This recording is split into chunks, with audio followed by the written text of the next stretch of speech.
What's up, guys? Welcome back to another video. Hope you're doing well today. For the first day in quite a while, there's been no brand new MX Bikes track release. I know, crazy stuff. We've been very spoiled recently. So I thought I'd make my way over to MX Simulator today. And there's two reasons. First one being is that there's been a brand new bike release, not in terms of how the bike handles, because they're all done by JLV in the game itself, but more so the model. We've got a new alter in the game now, along with custom sounds. Kind of, they're okay. We'll get into that in a little bit. But then also we have a brand new track that's released, which is by the RF crew. However, it's fully custom for the first time. I believe this is all fantasy, and this all stems off of the WSX series. So this is Assen that we're looking at right here. Built within the Assen, I guess, kind of oval track area, whichever you want to call it, grandstand section. And I think it actually looks really cool. I am a big Supercross fan in MX Simulator. I actually find it a lot easier than Nationals. So I'm hoping we can have a bit of fun with it. It'd be interesting to see how the bike feels to ride, because I've mentioned before, I'm quite an audio-based player in these games. I like listening to what the bike's doing. But if we've got an electric engine underneath us, might not feel quite the same. Might feel a little bit different. And also, I've managed to finally get Reshade working in MX Simulator now, so it actually looks a lot prettier than it would do usually. I'll toggle that on and off once we get going, just so you can see what it looks like with and without it. But yeah, let's give it a go. For all of you passionate gamers, you can now get 20% off all G Fuel products worldwide by using code LINS at checkout. And for any of you motorheads looking for some new drip or apparel, use code MXPR_LINS15 fxrracing.eu to get 15% off. All links and codes are in the description down below. Enjoy the video and drop a cheeky little like and subscribe. Right, so before we do too much, let's just see like the contrast between this is having Reshade on, this is off. That is a massive difference in quality and just look of the track overall. And something that I think Sim struggles with quite a lot is keeping up with other like games' look and appearance. So now I'm glad that I finally got this working again. It looks a little bit less PS2 graphic-y now, at least. Maybe we've gone as far as PS3, maybe. This is not a good start. This is not a good start at all. I'm going to have to boost the audio quite a lot in the editing process of this, because this is electric sounds. They're all made by Julian, who is the one that's put this bike into game for us. I think MX Simulator's a very difficult game to mod in terms of custom sounds, which is why there's very few options for it out there. Unlike MX Bikes, for example, where we have literally hundreds of different combinations of engine sounds. You can adjust every part of the rev range if you want to, from idle, low revs, high revs, rev limiter, anything you want, you can mix and match. This game, I believe it's a lot more difficult to mix the sounds together.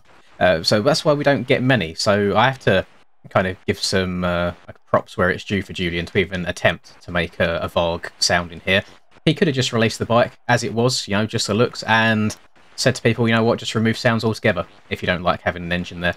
But to actually go through the time and effort to give us something is really nice. Only downside is it means that you don't get the nice engine in the background all the time to kind of mask the quiet bits. You just get your voice here, yours truly. You get to listen to me the entire time. I do want to apologise. I can see in my recording right now the bags under my eyes are insane at the moment. I'm a very tired man. Some of you might know, I've said on stream and stuff, my sleep has been so bad recently.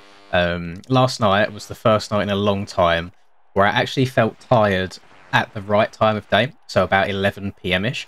So I thought, right, you know what, let's actually go to bed for once. I've got the video already sorted, I've not got to stay up late editing at all.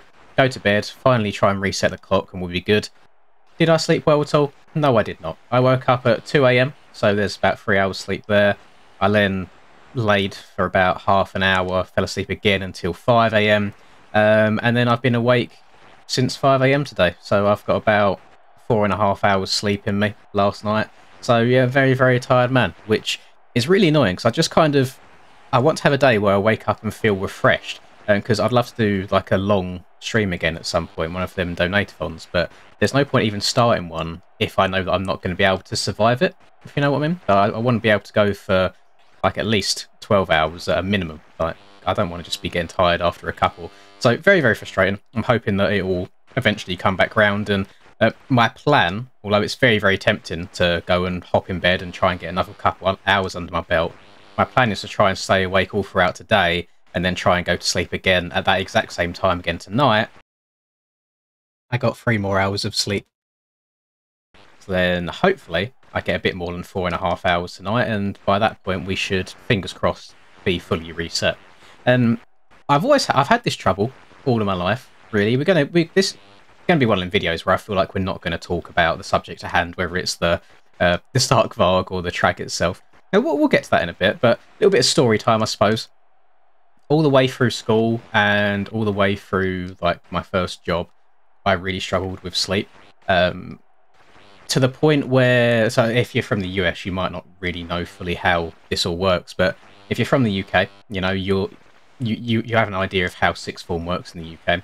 So basically, you go through school, you know, you do all your years, and then you have the option to stay on for another 2 years to do what is called sixth form, which I did. Your hours aren't like normal school hours. You know, you don't go in at 9 and finish at 3 or 4 p.m. As you usually would.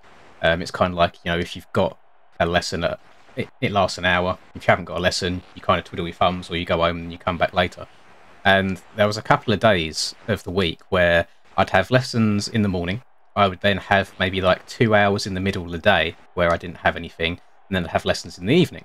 So instead of just kind of chilling around in school, maybe doing some revision, catching up on anything else that I might need to do, did I do any of that? No, I did not. Every single time, when I could, without fail, I would come back home. Bear in mind, I only lived like 10 minutes away from where I used to go to school anyway. And I would go back to bed, and I would go to sleep for them 2 hours, and then wake up again. Like, I'd set an alarm, wake up again, and then go back to school. So I'd effectively get into a routine of sleeping twice a day, which is something that I think I've always done, like, ever since school.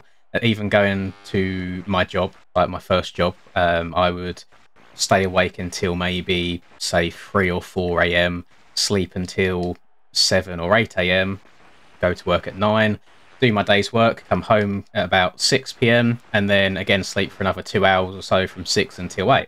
So I very, very rarely would have like your normal 7, 8, 9 hours sleep that you're meant to get at night time to just have like some sort of schedule and structure. Something that I've struggled with all my life, and I don't know if it will ever change, to be fair. I feel like that's kind of ingrained in me at this point. But I find myself kind of falling back into that again recently. There was a period of time where, even though the time when I went to sleep wasn't right, like it wasn't just, you know, it's night time, go to sleep, wake up in the morning, I'd go to sleep at, say, 5 a.m. and wake up at maybe 2, 3 p.m. So whilst the hours weren't ideal, the amount of sleep I was getting was the right amount, which I don't mind as much. But yeah, lately it's been going back to that sleeping twice a day thing, where I can't stay asleep for more than a couple of hours at a time, which is really, really frustrating because I never wake up feeling, you know, like refreshed and energized. I think part of it's probably to do with my routine. Right now, you know, like, stopped going for the gym because of my lack of motivation all the time. I'm a person of routine. Once I'm in a routine, I'm fine. As soon as I slip out of it, it's all downhill. So if I can get back into that, I feel like that will help quite a lot, because that quite helped with regulating sleep and just going out and getting air, going on walks and things like that. It all helped. But yeah, for the last couple of months, really, I've just kind of kept to myself, you know, stayed in the room for the most part, and just, especially in the last couple of weeks, just focused on videos, because like this is my job, you know. I am trying to take it more seriously as of late, rather than taking it for granted. And a lot of people were saying that they see the effort in the videos now a bit more, just in terms of the editing style, and it just takes a lot longer to do now. I mentioned it before, but in case you missed it, so say I sit down for 30 minutes throughout the point of sitting and recording this. I will then go, I usually do thumbnails first, because they tend to be a bit easier, but, you know, like 10-20 minutes or so on a thumbnail, depends how much cutting out I do, because tyres on motorbikes in thumbnails, big pain in the bum. I won't lie, they are a massive pain in the bum, cutting around the knobbies on tyres to outline bikes. They really, really are. There's probably a really quick way of doing it. I do it manually. You know, I take like the selection tool and literally click around each and every knobby to make sure it looks good. There's probably quicker ways, but I like it being very, very precise. So that takes a decent amount of time. Then going through the editing process, I have to watch it through once in its entirety to make sure that I cut out anything that I don't want to be there, anything that might get me cancelled. Then I go through and add in a little bit of memeage here and there, or maybe like little zoom ins on the camera, like right now. Please edit it right now. and then I go through and watch it one more time to make sure if there's any issues in there at all. Oh, I'm getting a phone call. Having your video recording interrupted to be told that your mum's parcel is 6 stops away and that you need to be ready to go and answer the door. I'm having a nightmare today, by the way. So not only am I tired, which makes me quite ratty overall, I've got a Alexa like sat on my desk, which is now listening to me. Alexa, stop listening. Thank you. Which tells me anytime there's a notification, not even if they're not my notifications. So if there's something in my family member's Amazon list, it'll pop up saying, "Oh, by the way, there's a discount on blah blah blah today." So I've had that ruin a recording that I started. I then started again, and I had next door's little rat of a chihuahua barking, which then stopped again. So third time's a charm, and I'm just waiting for the door to go off whenever this package arrives. Hopefully I'm finished with this by the time that happens. Do you ever just have days where you're like, you know what, today is not going to be the day, but we're trying to stay positive. We really, really are. I don't want that to kind of expel its way out and there to be bad vibes throughout the video. I've noticed, though, every single time I've got to this one corner in particular on this track, I've tiptoed around it and not been able to step on to this next jump. And I feel like the line is to step on. So if we go wide, let's take our time, and then we'll get on the gas. I say gas, you know, there's no... Do you still call it getting on the gas if you're on an electric bike? Getting on the watts, I guess. Getting on the power. Getting on the electricity. I have no idea. I really want to give electric bikes a go at some point, IRL. The amount of times that I've been onto the Start Varg website and just been hovering over that pre-order button. But I don't know if I can justify it. They are very, very expensive in comparison to just normal, like, fuel motocross bikes. I feel like that'd be quite cool, but I also feel like there'll be a lot of restrictions in terms of where you can race them. Because, I mean, to my knowledge, I'm not a Stark Varg.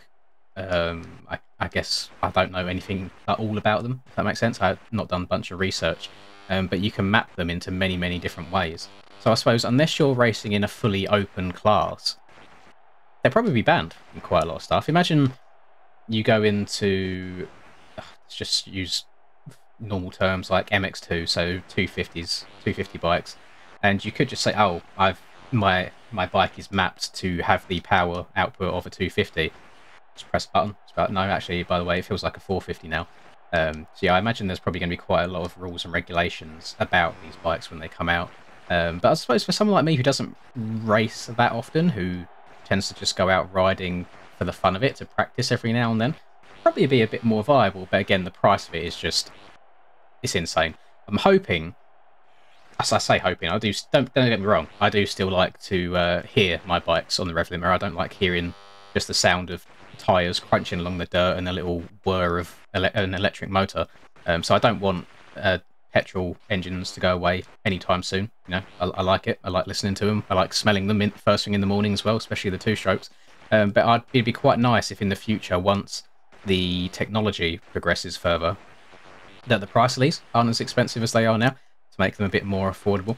Very interested to see where the future of the sport goes, because I don't think that, like, fuel bikes will ever go away fully, in the same way that I feel like vintage cars will always be about. You know, there's always going to be a community of people that really enjoy them, and they'll always get used in one aspect or another. But I'm not looking forward to the day where you're standing there watching a race and there's not one actual engine in there. It's all battery powered, and you're just hearing whirs. Because I think part of the fun is the noise. You know, it just all adds to the ambience. Isn't it a lovely ambiance? It all adds to the atmosphere overall. I'm not sure who, like, the main track person or persons, plural, are for RF these days. But this is actually a fairly enjoyable track. For someone like me, who's pretty washed up at this game now, you know, I can get around a track, but I'm not going to be setting like qualifying lap times anytime soon. It's fairly straightforward, but I know for a fact that there's probably going to be some huge lines around here to hit.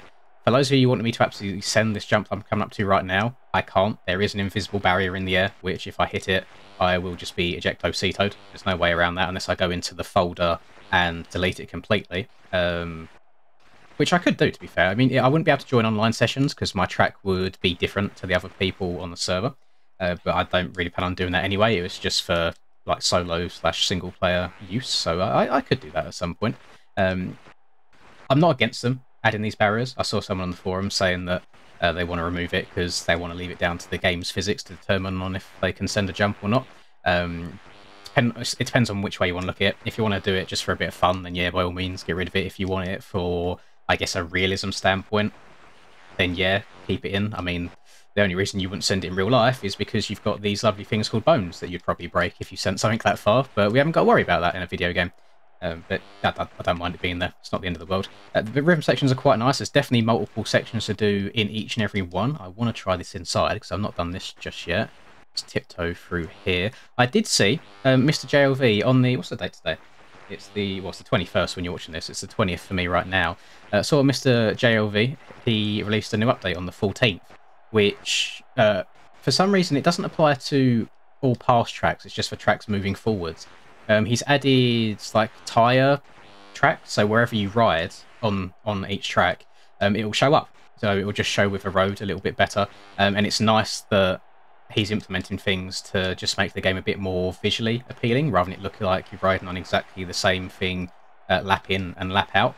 This game has always had an issue with the lighting displaying a road correctly, which is why a lot of tracks these days have quite like less detailed and Play-Doh-y kind of textures, because it's what shows the road the best. So it's nice that there's steps being taken to see the road better, with hopefully not making the tracks just look like you're riding on Play-Doh altogether. Because I think that's a big issue this game has, is its appearance. In terms of like the physics engine stuff, I think it's the best one out there. Like, I have no issue with saying that in terms of its physics, it is better than MX Bikes is. MX Bikes is definitely on the more arcadey side.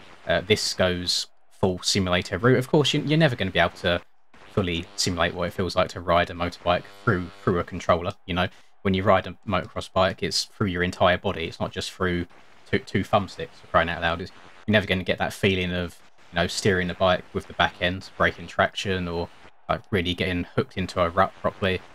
It is a video game. At the end of the day, you can only do as much as you can.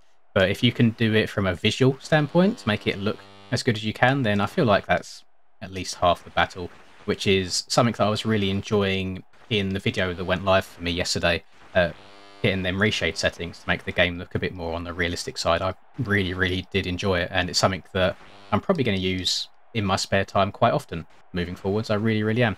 But this track, really fun. I think the bike, obviously I play in third person. Can I switch to first? I pressed the wrong button. I feel like I'm still on bikes.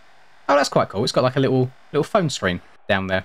Again, shame that we can't have animated stuff on bikes. You can on GP bikes, unfortunately, but not MX bikes. But yeah, it's a shame that Sim, you can't do it either. That'd be quite cool for me to get a skin. I'll just slap a subscribe to Lins on the handlebars. That'd be quite funny.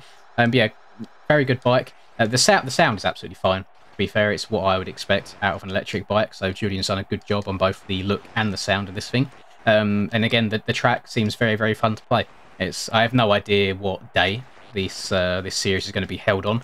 I have no intention of racing it, to be honest. The competitive side of this game just isn't it for me anymore. I know full well that I can't keep up, and I would probably get too stressed out trying to just grind the game to get to that point again.